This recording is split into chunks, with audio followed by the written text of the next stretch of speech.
బయలుదేరి ఆ యొక్క మరి దావీదు పట్టుకోవడానికి కొరకే ప్రయత్నం చేస్తూ వచ్చాడు. ఫిలిష్తీయులు ఈ విధంగా గమనించినట్లయితే అనేక మంది శత్రువులు ఆ యొక్క మరి దావీదును వెంటాడుతున్నట్లుగా మనం చూస్తూ వచ్చినాం. దావీదు యొక్క ప్రాణమును తీయించినటువంటి వారిగా కనబడుతూ వచ్చారు. సోదరా సోదరి, ఆ యొక్క ప్రాణము తీయుడిని బట్టి వారికి సంతోషం కలుగుతూ వచ్చేది కదా. దావీదు చచ్చిపోతే సౌలుకి సంతోషం, దావీదు ఆ యొక్క మరి రాజ్యం విడిచిపెడితే అబ్షాలోకి సంతోషం, లేకపోతే దావీదు చనిపోతే ఫిలిష్తీయులకు సంతోషం, శత్రువులు సంతోషించడానికి గల కారణం ఏంటంటే దావీదు చనిపోవాలి, దావీదు మరణించాలి, దావీదు బ్రతికనకూడదు.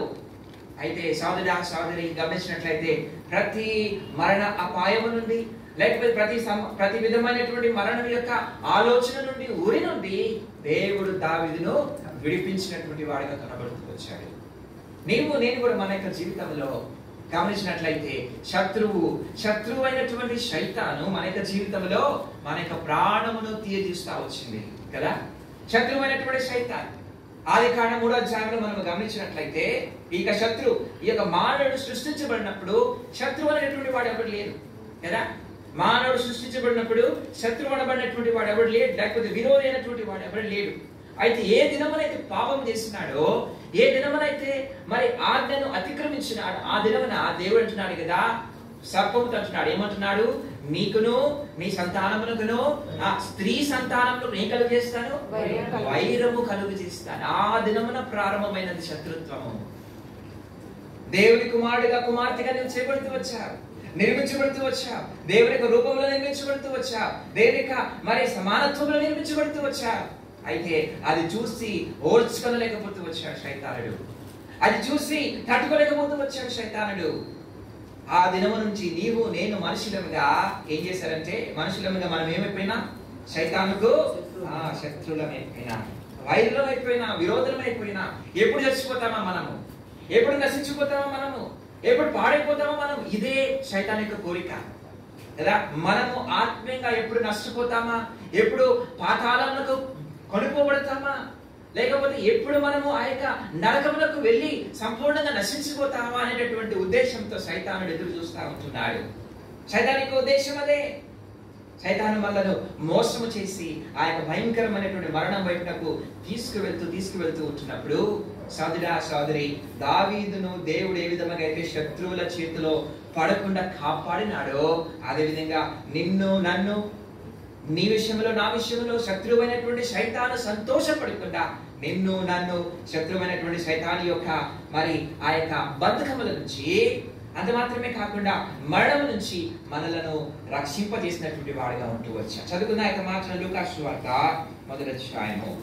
లూకా సువార్త 1వ అధ్యాయం. ప్రభువుని మనము ఎందుకు ఆరాధించాలి అని గమనించినట్లయితే లూకా సువార్త 1వ అధ్యాయము 68 నుంచి 75 వచనాలు కలిసి ఉన్నాయి. అయితే మధ్య భాగంలో ఒక మాట రాయబడతాను, చదువుతున్నాను, చదవండి, చూడండి. మన శత్రువుల నుండి, మనలను ద్వేషించు వారందరి చేతి నుండి తప్పించి రక్షణ కలుగు చేసేను. మరొక మాట ఉన్నది కింద గమనించినట్లయితే, మనము శత్రువుల చేతి నుండి విడిపింపబడి మన జీవిత కాలమంతయు నిర్భయులమై ఆయన సన్నిధి పరిశుద్ధముగాను నీతిగాను ఆయనను సేవింపను అనుగ్రహించుటకును ఈ రక్షణ కలుగు చేసెను. సోదరా సోదరి, శత్రువు యొక్క చేతిలో నుంచి, శత్రు యొక్క మరణం నుంచి, శత్రువు మనకు కలుగు చేసినటువంటి ఆ యొక్క భయంకరమైన విపత్తు నుంచి రక్షించడానికి కొరకై యేసుక్రీస్తు వారు ఆ యొక్క పరలోకముల నుంచి ఈ లోకానికి వచ్చిన వాడిగా ఉంటూ వచ్చాడు. నీవు నేను పొందవలసినటువంటి ఆ యొక్క మరణం యొక్క శిక్ష, నీవు నేను పొందవలసినటువంటి ఆ యొక్క భయంకరమైనటువంటి శిక్ష యేసుక్రీస్తు వారు ఆ యొక్క శిలువలో పొందినటువంటి వాడిగా కనబడుతూ వచ్చాడు. ఆ యొక్క పరలోకాన్ని విడిచిపెట్టినాడు, ఆ యొక్క దేవుని యొక్క సమానత్వాన్ని వదిలిపెట్టుకున్నాడు, సింహాసనం వదిలిపెట్టుకున్నాడు. ఈ లోకంలో సామాన్యుడిగా ఒక మానవిక రూపంలో, దాసుని యొక్క రూపంలో వచ్చినాడు. ఎవరు భరించలేనటువంటి, ఎవరు సహించలేనటువంటి భయంకరమైనటువంటి ఆ యొక్క మరి శిలువ శిక్షను ఆయన నీ కొరకై నా కొరకై సహించినటువంటి వాడిగా ఉంటూ వచ్చాడు. సోదరా సోదరి, బాహాటముగా ఆయన తను తాను నీ కొరకై నా కొరకై మరి అర్పించుకున్నటువంటి వాడిగా ఉంటూ వచ్చాడు. నీవు చేసినటువంటి పాపములు, నేను చేసినటువంటి పాపములను బట్టి ఆయన యొక్క శరీరం అంతా కూడా గాయపరచబడుతూ వచ్చింది. నువ్వు చేసేటువంటి పాపములు, నేను చేసేటువంటి పాపములను బట్టి దాని వల్ల నువ్వు రావాల్సినటువంటి ఆ యొక్క మరణమును ఆ యొక్క శిలువ మీద మేకుల ద్వారా కట్టబడి, బల్లెం యొక్క పోట్ల ద్వారా పొడవబడి, ఆ యొక్క భయంకరమైనటువంటి ఆ యొక్క మరి ముళ్ళ కిరీటమును ధరించి రక్తమంతా కూడా మరి కాలునంతగా నిన్ను నన్ను ప్రేమించి ఆయన ఆ యొక్క శిలువలో తన యొక్క ప్రాణమును పెట్టినటువంటి వాడుగా ఉంటూ వచ్చాడు. మరణమును ఆయన పొందినటువంటి వాడుగా ఉంటూ వచ్చాడు. మరణం ఎరగినటువంటి దేవుడు, పాపం ఎరగినటువంటి దేవుడు. సోదరా సోదరి, నిన్ను నన్ను ప్రేమించి నన్ను ఆ యొక్క శత్రువైనటువంటి శైతానుకు సంతోషము కలగకుండానట్లుగా, శత్రువైనటువంటి శైతాను మన మీద మరి ఉల్లసించకుండా ఉన్నట్లుగా ఆయన ఆ యొక్క శిలువ మీద దుఃఖాక్రాంతుడైనాడు. నీ నిమిత్తమై నా నిమిత్తమై కన్నీరు కార్చినాడు. నీ నిమిత్తమై నా నిమిత్తమై తన యొక్క ప్రాణమును ఆ యొక్క శిలువలో అర్పించినటువంటి వాడిగా ఉంటూ వచ్చాడు. కనుక ఈ ఉదయకాల సమయంలో ప్రభుని ఆరాధించుకున్నా. ప్రభువా, నా శత్రువు నా విషయంలో సంతోషింపనీయక నీవు నన్ను ఏం చేసినావు? ఉద్ధరించి ఉన్నావు కదా. నీవు నన్ను ఏం చేసినావు? ఉద్ధరించి ఉన్నావు. ఎట్లాగా ఉద్ధరణ ఎట్లాగా ఆయన ఉద్ధరించాడంటే, ఎట్లాగా మనల్ని రక్షించాడు అంటే, సోదరి తన యొక్క ప్రాణమును అర్పించుట ద్వారా, తన యొక్క రక్తమును కార్చుట ద్వారా, సోదరి ఆ యొక్క రక్తంతో మనకి ప్రతి పాపమును కడిగివేసి ఇక మరణం లేదు. భౌతికమైనటువంటి మరణం ఉన్నది, కానీ రెండవ మరణం నుంచి మనము తప్పించబడినటువంటి వారుగా ఉంటున్నాం కదా. ఒకవేళ ప్రభు అక్కడ సంభవించినట్లయితే ఆ యొక్క భౌతిక మరణం నుంచి తప్పించబడతాం. ఉదయకాల సమయంలో ప్రభువా, నా శత్రువులు నా విషయంలో, శత్రువైనటువంటి సైతాను నా విషయంలో సంతోషింపనివ్వక నీవు నన్ను ఉద్ధరించినావయ్యా. ఆ ఉద్ధరింపు సామాన్యమైనటువంటిది కాదు, ఎంతో క్రయధనముతో కూడుకున్నటువంటిది, ఎంతో గొప్ప బలియాగంతో కూడుకున్నటువంటిది. ఆ యొక్క బలియాగంను జ్ఞాపకం చేసుకుంటూ నీవు నాకు ఇచ్చినటువంటి శత్రువు మీద విజయం, నీవు పొందినటువంటి విజయము నువ్వు నాకు ఇచ్చినావయ్యా. శత్రువు మీద విజయము ఇచ్చుడు ద్వారా శత్రువు నా మీద ఈ దినమున సంతోషపడటంలా, అతిశయించుటలా నీవు నన్ను రక్షించిన, ఉద్ధరించిన ప్రభుని మొట్టమొదటిగా ఆరాధించబద్దులమై ఉంటున్నా. రెండో మాటను చూద్దాం రండి. అనేక విషయాలు ఉంటున్నాయి. కీర్తనలు 23వ అధ్యాయము, 6వ వచనాన్ని కూడా, లేకపోతే 5వ వచనాన్ని కూడా కలిసి చదువుకుందాం. కీర్తనలు 23వ అధ్యాయము 5వ వచనం చదువుకుందాం. అందరూ కలిసి చదువుకుందాం. నా శత్రువు ఎదుట నీవు నాకు భోజనము సిద్ధపరచుదువు, నూనెతో నా తల అంటినావు, నా గిన్నె నిండి వదులుచున్నది. సోదరి గమనించినట్లయితే గమనించినట్లయితే ఇక్కడ మరొక మాటను మనం చూస్తూ ఉంటున్నాం. నా శత్రువుల ఎదుట నీవు నాకు భోజనము సిద్ధపరచినావు. కనుక గమనించినట్లయితే శత్రువులు ప్రాణము తీయుట మాత్రమే కాదు కానీ, ప్రాణము తీయుటను బట్టి సంతోషపడటం మాత్రమే కాదు కానీ, రెండోదిగా నీవు మరి కలిమి కలిగి, లేకపోతే లేమి కలిగి, క్షమించండి, కలిమి కాదు, లేమి కలిగినటువంటి వాడిగా, ఏమి లేనటువంటి వాడిగా, ఒట్టివాడిగా ఉంటే చూసి సంతోషపడతారు శత్రువులు కదా. ఈ లోకంలో అటువంటి వారు ఉంటారు. మనం ఎప్పుడైతే మనకి బాగుండదో, లేకపోతే మనం బలహీనంగా ఉంటామో, లేకపోతే ఎప్పుడైతే మనకి మరి లేముంటుందో, లేకపోతే ఎప్పుడైతే మనకి తక్కువ అయిపోతుందో, ఆ సమయంలో శత్రువులు చూసి ఏం చేస్తారు? సంతోషపడుతుంటారు కదండి. అది మంచిదే జరిగింది, అట్లనే జరగాలి కదా, అట్లనే జరగాలి, వాళ్ళకి అట్లనే జరగాలి. సోదరి ఇక్కడ దావీదు మహారాజు మరొక మాట అంటున్నాడు. ఏమనంటే, శత్రువులు ఎదుట నాకు ఏం చేసినా? భోజనము సిద్ధపరచునా. సోదరి నీ విషయంలో, నా విషయంలో, నీ ప్రాణము నా ప్రాణము, నీ ఆత్మ నా ఆత్మ విషయంలో దేవుడు వాటిని రక్షించడం మాత్రమే కాదు కానీ, నీ విషయంలో నా విషయంలో ఎంతో బాధ్యత వహిస్తున్నటువంటి దేవుడిగా మన యొక్క జీవితంలో మనం కలిగి ఉంటున్నాం కదా. అందుకని ఈ యొక్క కీర్తన ఎట్లా మొదలవుతుందంటే, యెహోవా నా కాపరి, నాకు కదా, ఏ లేమి ఉండదు, ఏ విధమైనటువంటి లేమి ఉండదు. ఈ శత్రువులు ఎప్పుడైతే పాత కాలంలో ఏం చేసేవారంటే, మరి ఆ యొక్క రాజ్యంలో మరి ఎప్పుడైనా సరే ఒక రాజు మరొక రాజ్యంను మరి యుద్ధం చేయడానికి వెళ్ళినప్పుడు ముట్టడి వేసేవారు అనమాట. దేవుని యొక్క వాక్యంలో కూడా మనం చూడొచ్చు, అటువంటి సందర్భాలు అనేకమైనటువంటివి ఉన్నాయి కదా. ఏమవుతుంది, వాళ్ళు ఏం చేస్తారు? వచ్చి ముట్టడి వేస్తారు. ముట్టడి వేసినప్పుడు ఏం చేస్తారంటే, మరి ప్రాముఖ్యంగా లోపలికి బయటికి ఏ సామాను సరుకులు పోకుండా వాళ్ళు ఆపేస్తారు అనమాట కదండి. దేవుని వాక్యంలో కూడా మనం చూస్తాం, ఏ సామాన్లు సరుకులు పోకుండా ఆపేస్తారు, నీళ్లు కూడా పోనివ్వకుండా ఆపేస్తారు. అంటే దాని అర్థం ఏంటంటే, కొంతకాలం తర్వాత ఏం జరుగుతుంది? ఆహారం, లోపల ఉన్నటువంటి ఆహారము అయిపోతుంది, ఇంకేం చేస్తారు? ఆకలితో లేకపోతే దప్పి కలిగినటువంటి వారిగా బయటికి రావాల్సిందే. తలుపులు వేసుకొని కూర్చోలేరు, ఎందుకంటే ఆహారం బయట ఉన్నది, పొలములు బయట ఉన్నాయి కదా. కనుక శత్రువులు చూస్తా ఉంటారు. ఏమనంటే ఎప్పుడు ఆకలి కొంటాడా, ఎప్పుడు ముట్టడి వేద్దామా, ఎప్పుడు మళ్ళీ తిరిగి మరణంలోనికి తీసుకువెళ్దామా, ఎప్పుడు వాడిని గెలుద్దామా కదా. నీవు నేను ఆకలి కలిగినట శత్రువుకి ఇష్టం. నీవు నేను లేమి కలిగినట శత్రువుకి ఇష్టం, శైతానికి ఇష్టం. సోదరా సోదరి, భౌతికముగా అనేకమైనటువంటి మనం సంపాదించినప్పటికీ ఆస్తులు, అంతస్తులు, పేర్లు, ప్రఖ్యాతులు లేకపోతే నీ నా జీవితంలో సోదరా సోదరి ధనము, ఘనము, బహుశా అనేకమైనటువంటివి మనము మన యొక్క జీవితంలో సంపాదించినప్పటికీ ఆత్మీయమైనటువంటి లేమిలోనే బ్రతుకుతూ వచ్చాం.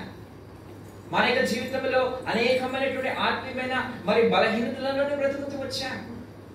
ఎంత సంపాదించినప్పటికీ ఇది సరిపోతుంది అని ఎప్పుడు ఏ మానవుడు చెప్పలేడు. లోకంలో ఉన్నటువంటి అందరికంటే ధనవంతుడు కూడా నాకు ఈ ఆస్తి చాలులే అని చెప్పి ఇంకా ఆపేయడు, చేస్తూనే ఉంటాడు, వ్యాపారం చేస్తూనే ఉంటాడు. ఎంత సంపాదించినప్పటికీ, ఎంత మరి ధనము ఆర్జించినప్పటికీ, ఎన్ని ఆస్తులు, ఎన్ని బిల్డింగ్లు కట్టినప్పటికీ ఎవరికి ఏ విధమైనటువంటి సంతృప్తి అనేటటువంటిది ఉండదు కదా.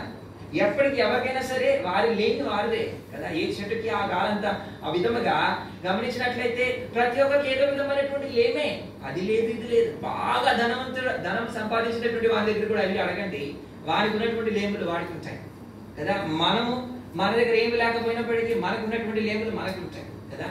అయితే సోదరా సోదరి, దేవునికి బిడ్డలుగా మనము కలిగినటువంటిది ఏంటంటే దేవుని యందు మనకి తృప్తినిచ్చినాడు. శత్రువులు ఎదురు ఏం చేస్తున్నాడంటే భోజనమును సిద్ధపరిచినాడు. భౌతికంగా ఆత్మీయంగా కూడా మన యొక్క జీవితంలో మన యొక్క భౌతికమైనటువంటి శరీరములకు అవసరమైనటువంటి ఆహారం, అవసరమైనటువంటి ప్రతి ఒక్క అక్కర, ప్రతి విషయాన్ని కూడా దేవుడు సమయానికి సమకూరుస్తున్నటువంటి వాడిగా ఉంటూ ఉన్నాడు కదండి.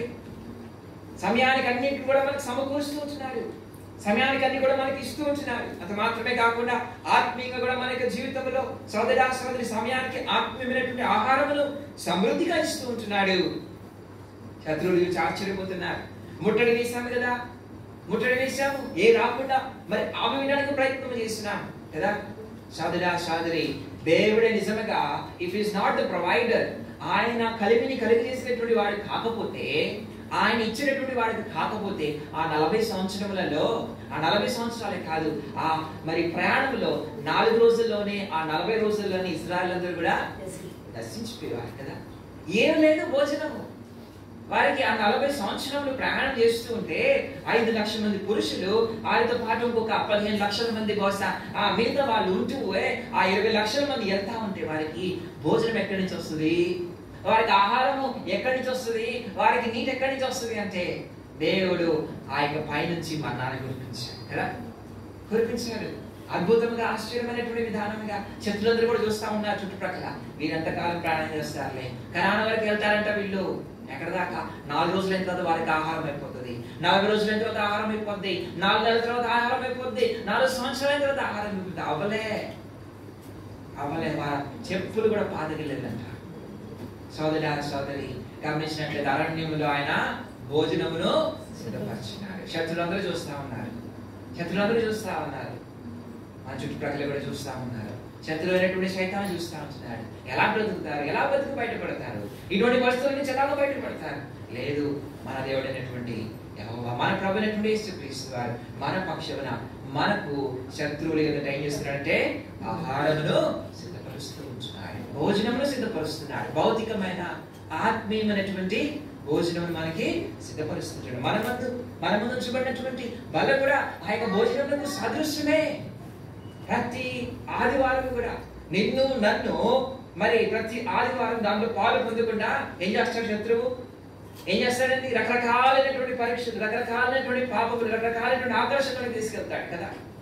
రకరకాలైనటువంటి పరిస్థితులను కలిగజేస్తుంటాడు మనం ప్రభు బల దగ్గర రాకూడదని. అది ప్రతి వారం కూడా ప్రభు బల దగ్గర రాణిస్తూ ఉంటున్నాడు. శత్రువు ఆశ్చర్యపోతా ఉంటున్నాడు. ఇంత ప్రయత్నం చేసినప్పటికీ కూడా వీరి యొక్క జీవితంలో మరి లేమి, వీరి యొక్క జీవితంలో అసంతృప్తి లేదే. ఎందుకంటే శత్రువుల ఎదుట దేవుడు ఏం చేస్తున్నాడండి?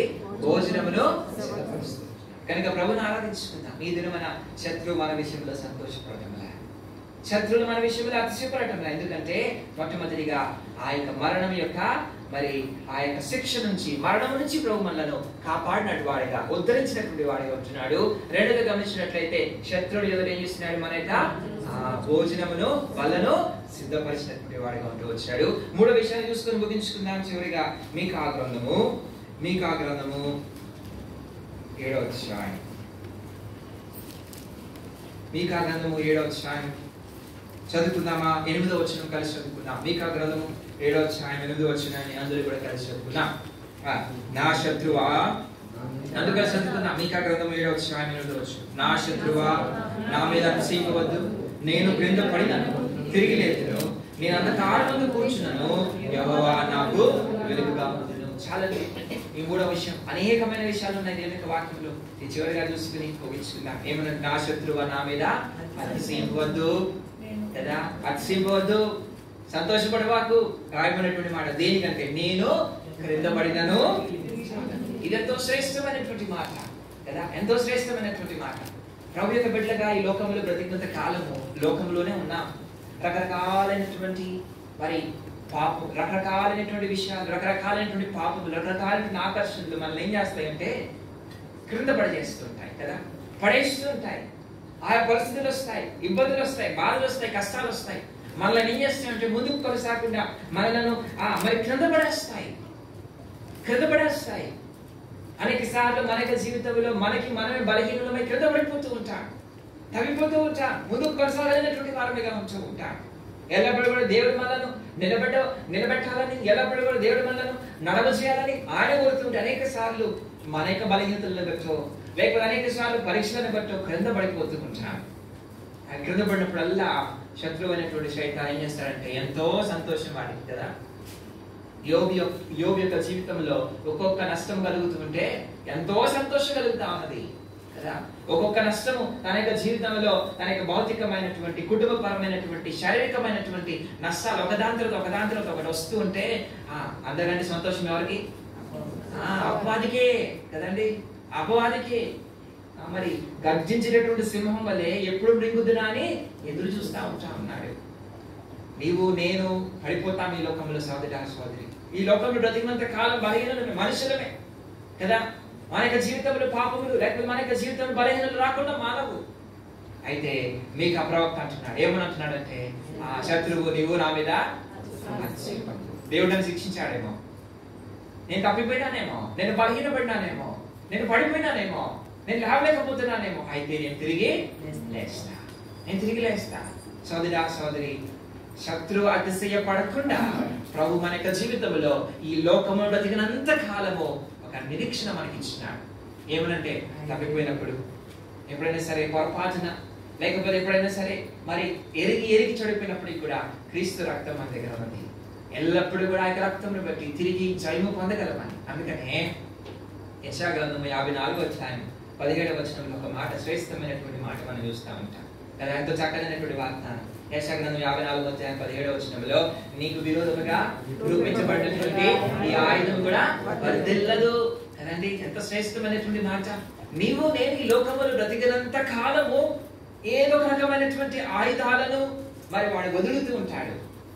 ఏదో ఒక రకమైనటువంటి విపత్తులు మన యొక్క జీవితంలో వస్తూనే ఉంటాయి. ఏదో ఒక రకమైనటువంటి పరీక్షలు రాకుండా మానవు కదండి.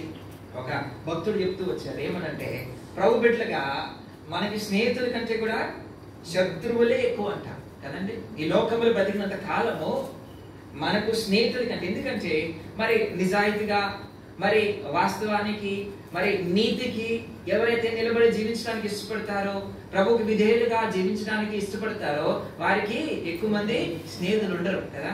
నిజాలు చెప్పేటటువంటి వారికి, లేకపోతే ఖచ్చితంగా ఉండేటటువంటి వారికి స్నేహితులు ఎక్కువ మంది ఉండరు.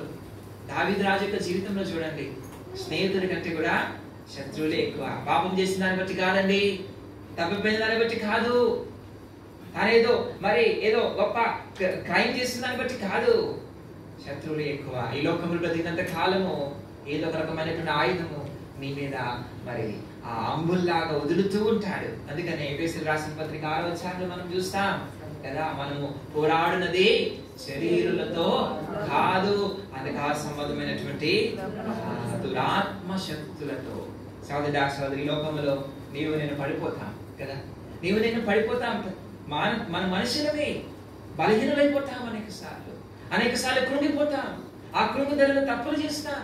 అనేక సార్లు కళ్ళు మరి ఆ గురుడైపోతాయి, చూడలేనటువంటి వారిగా ఉంటాం.